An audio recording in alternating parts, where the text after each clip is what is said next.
कहानी का शीर्षक जादुई नदी की अद्भुत दुनिया। भूमिका। एक हरे भरे गांव में एक जादुई नदी बहती थी, जिसका पानी न केवल प्यास बुझाता था, बल्कि इसमें अनोखी शक्तियां थीं। यह नदी लोगों के सपनों को पूरा करने, परेशानियों को हल करने और गांव को खुशहाल बनाए रखने का काम करती थी। लेकिन इस नदी के साथ कुछ नियम भी जुड़े हुए थे। नियम तोड़ने पर नदी अपनी जादुई शक्तियाँ छीन लेती थी। भाग 1, जादुई नदी का रहस्य। गांव के बुजुर्ग दादाजी ने गांव के बच्चों को बताया कि यह नदी एक समय में एक साधु के तप से बनी थी। साधु ने गांव वालों के सुख और समृद्धि के लिए इसे बनाया, लेकिन एक चेतावनी दी कि इसे केवल जरूरत के लिए ही इस्तेमाल करना। नदी में चमचमाते पानी के साथ कई रंग बिरंगे फूल तैरते थे, और जब कोई अपनी सच्ची मनोकामना व्यक्त करता तो नदी का पानी चमक उठता और मनोकामना पूरी हो जाती। भाग 2, बच्चों की पहली मुलाकात। एक दिन गांव के 2 बच्चे गुड्डू और पिंकी नदी के किनारे खेलने गए। उन्होंने देखा कि पानी में उनकी परछाई जादुई रूप से मुस्कुरा रही है। जब पिंकी ने नदी से पूछा, क्या आप मेरी गुड़िया ठीक कर सकती हैं? तो पानी में से एक चमकदार लहर उठी और उसकी टूटी हुई गुड़िया नई जैसी हो गई। दोनों बच्चे खुशी से उछल पड़े और उन्होंने यह बात पूरे गांव में फैला दी। भाग 3, जादू के फूलों का त्योहार। हर साल गांव वाले नदी के किनारे जादू के फूलों का त्योहार मनाते थे। इस दिन गांव के लोग नदी के पास इकट्ठा होते और अपनी मनोकामनाएं करते। नदी से रंगीन पानी की बूंदें उड़ती और फूलों पर गिरती। ये दृश्य अद्भुत होता, लेकिन इस बार कुछ नया हुआ। एक लाल रंग का फूल नदी में से निकला और सीधे गांव के सरपंच के हाथों में आ गिरा। वो फूल गांव के लिए किसी शुभ संकेत की तरह था। भाग 4, लालची सेठ की चाल। गांव के एक लालची सेठ धर्मदास को नदी की शक्तियों के बारे में पता चला। उसने सोचा, अगर मैं इस नदी का सारा पानी अपने पास रख लूं, तो मैं अमीर से अमीर हो जाऊंगा। उसने नदी का पानी बांधने के लिए बड़े बड़े घड़े मंगवाए। जब उसने नदी का पानी घरों में भरने की कोशिश की, तो नदी का रंग बदल गया और पानी अचानक सूखने लगा। गांव वाले घबरा गए। भाग 5, नदी का क्रोध। नदी ने अचानक एक तेज आवाज में कहा, अगर मेरी शक्ति का दुरुपयोग हुआ, तो मैं यहाँ से हमेशा के लिए चली जाऊंगी। सेठ धर्मदास डर गया और गांव वालों से माफी मांगी। गांव वालों ने मिलकर नदी की पूजा की और सेठ को सबक सिखाया कि लालच कभी सुख नहीं लाता। भाग 6, चमचमाती मछलियों का रहस्य। एक रात गांव में एक बच्चा छोटू नदी के पास गया। उसने देखा कि नदी में रंग बिरंगी मछलियां कूद रही थीं। जब उसने मछलियों से बात करने की कोशिश की, तो उन्होंने कहा, हम नदी की रखवाली करती हैं। अगर कोई बुरी नीयत से यहाँ आता है, तो हम उसे रोक देती हैं।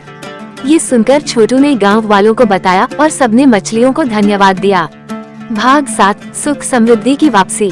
नदी ने गांव वालों से वादा किया कि अगर वे इसकी देखभाल करेंगे और लालच से दूर रहेंगे, तो वह हमेशा उनकी रक्षा करेगी। गांव के लोग हर साल नदी की सफाई और पूजा करने लगे। धीरे धीरे गांव पहले से भी अधिक खुशहाल हो गया। भाग 8, रात का जादू। एक दिन गांव में कोई बड़ा संकट आया। फसलें सूखने लगी और बारिश का कोई संकेत नहीं था। गांव वालों ने नदी से प्रार्थना की। रात में नदी से एक चमचमाता प्रकाश निकला और आसमान में बादल छा गए। बारिश होने लगी और फसलें फिर से हरी भरी हो गईं। समाप्ति, नदी का संदेश। गांव वाले समझ गए कि नदी केवल एक जादुई स्रोत नहीं, बल्कि उनकी जिम्मेदारी भी है। उन्होंने हर पेड़ और नदी के आसपास के क्षेत्र को संरक्षित करना शुरू किया। नदी ने कहा, जब तक तुम मेरा सम्मान करोगे, मैं तुम्हारा साथ दूंगी। सीख। कहानी सिखाती है कि प्रकृति और उसके स्रोतों का सम्मान करना और उनका सही उपयोग करना हमारे जीवन को सुखद और समृद्ध बना सकता है। जादुई नदी का संदेश था, प्रकृति की देखभाल करो और वह तुम्हारी देखभाल करेगी। भाग 9, नदी का नया दोस्त। गांव में एक नए मेहमान का आगमन हुआ। एक छोटा लड़का जिसका नाम मोहन था।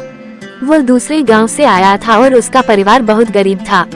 मोहन ने जादुई नदी के बारे में सुना, लेकिन उसने सोचा कि नदी केवल अमीर और गांव के पुराने लोगों की मदद करती होगी। एक दिन वो नदी के पास गया और चुपचाप बैठकर रोने लगा। उसने कहा, मैं चाहता हूँ कि मेरे परिवार को खाने के लिए कुछ मिले। नदी का पानी धीरे धीरे चमकने लगा। तभी पानी से एक छोटी सी टोकरी निकलकर किनारे पर आ गई। उस टोकरी में ताजे फल और रोटियां थीं। गांव वालों ने जब ये देखा, तो उन्हें समझ आया कि नदी सभी की मदद करती है, चाहे वह अमीर हो या गरीब। उन्होंने मोहन और उसके परिवार को अपना लिया। भाग 10, पानी की चोरी। एक रात गांव के बाहर के कुछ लोग नदी का जादुई पानी चुराने के लिए आए। उन्होंने सोचा कि अगर वे इस पानी को शहर में बेचेंगे, तो अमीर बन जाएंगे। जैसे ही उन्होंने नदी में घड़ा डुबोया, नदी का पानी गहरा काला हो गया। घड़े का पानी इतना भारी हो गया कि चोर उसे उठा नहीं सके। तभी नदी में से आवाज आई, जो मेरा सम्मान नहीं करता मैं उसे कभी कुछ नहीं देती। चोर डरकर भाग गए। अगली सुबह गांव वालों ने ये घटना सुनी और उन्होंने नदी के पास पहरा लगाने का फैसला किया। भाग 11 बच्चों का रोमांच। गांव के बच्चों ने नदी के साथ एक खास रिश्ता बना लिया था। वे हर दिन नदी के पास जाकर उससे कहानियां सुनते। एक दिन नदी ने उन्हें बताया कि उसके भीतर एक गुप्त द्वार है जो एक जादुई दुनिया में ले जाता है। बच्चों ने पूछा, क्या हम उस दुनिया में जा सकते हैं?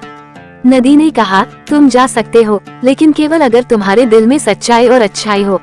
गुड्डू और पिंकी ने हिम्मत दिखाते हुए नदी के पानी में छलांग लगाई। वे खुद को एक अद्भुत दुनिया में पाए जहां हर चीज चमकती थी। पेड़ सोने की तरह चमक रहे थे और पक्षी गीत गा रहे थे। वहां उन्हें एक पुरानी मूर्ति मिली जिसने उन्हें एक मंत्र सिखाया, प्रकृति का सम्मान सबसे बड़ा दान। जब वे वापस गांव लौटे तो उन्होंने सभी को इस मंत्र के महत्व के बारे में बताया। भाग 12 सूखे का संकट।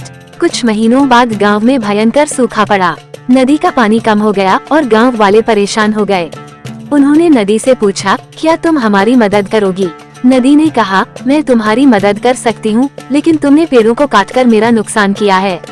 अगर तुम पेड़ों को फिर से लगाओगे और उनकी देखभाल करोगे तो मैं वापस अपनी ताकत पाऊंगी।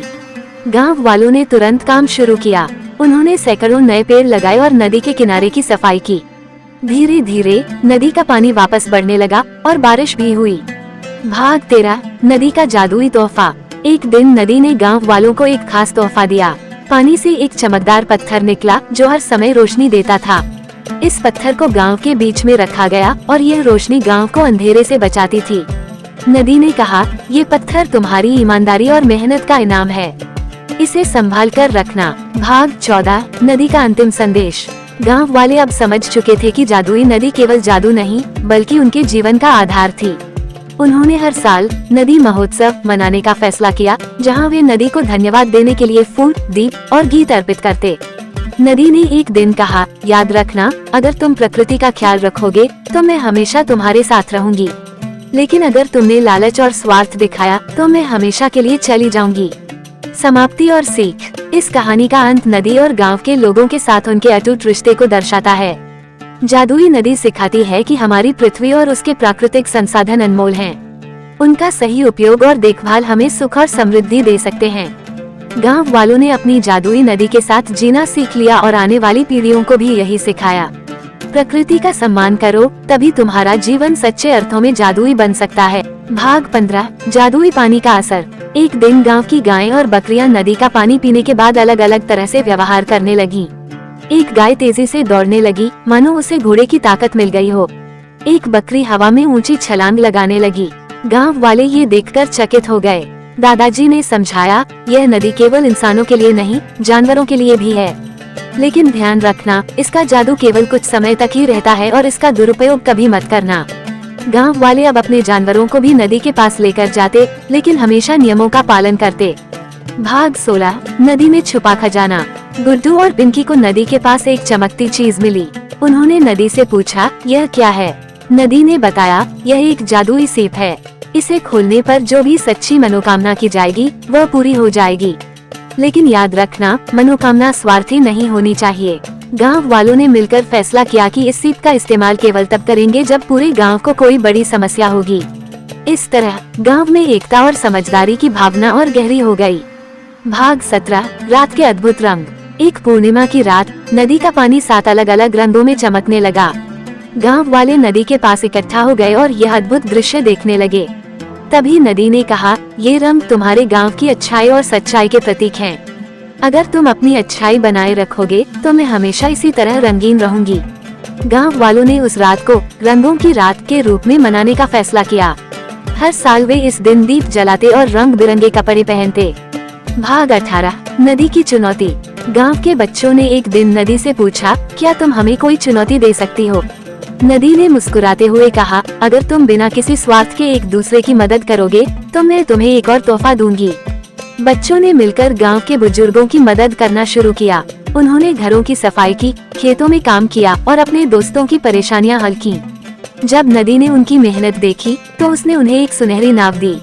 वह नाव पानी में बिना चप्पू के चलती थी और बच्चों को नदी के उस पार जादुई जंगल तक ले जाती थी। भाग 19 नदी का गुस्सा।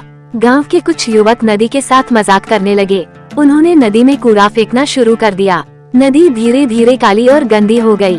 गांव के बुजुर्गों ने ये देखा और उन युवकों को चेतावनी दी।